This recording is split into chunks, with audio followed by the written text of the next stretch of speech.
Hi, I'm Lewis Hamilton, and I'm about to take you through the opening lap of the Silverstone Grand Prix. We started from 10th. It was quite a poor qualifying session for us, so we weren't actually where we really wanted to be. Here we are on the grid.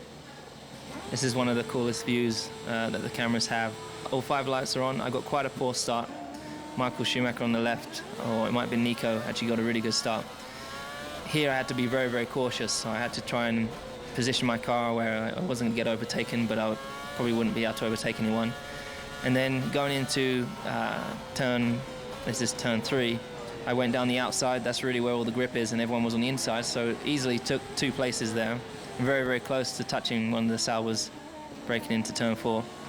And then on the exit, just trying to, again, it's our first time going through it all, so just trying to keep the car in a straight line.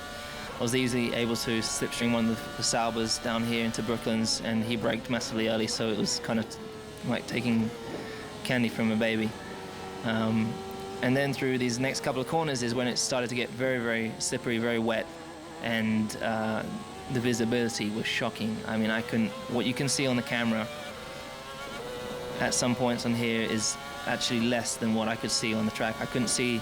There's one point here that I actually couldn't see a thing in front of me, and I couldn't see the red light, struggling to see where the next turn is. And there is actually a moment going into the next complex where I just couldn't see where the corner was, so I actually turned very late and looked like I nearly went straight on.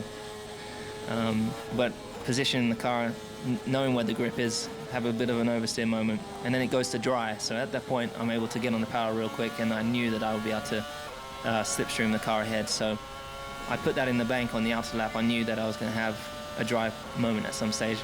So on the inside of Paul Darissa there, which was again very, very easy, didn't really put up much of a fight, he knew I was quicker. And then hunting down Jensen and Felipe, which were having a little bit of battle, but this part of the track was dry. It was very, very difficult to look after the intermediate tyres without destroying them on the dry surface, but then keeping them good for the wet surface. And that's really the lap. One of the best opening laps I've had of the year, so I hope we get to have more of those. I hope that I don't have to come up from that far back, and it'd be nice to start from the front at some stage again.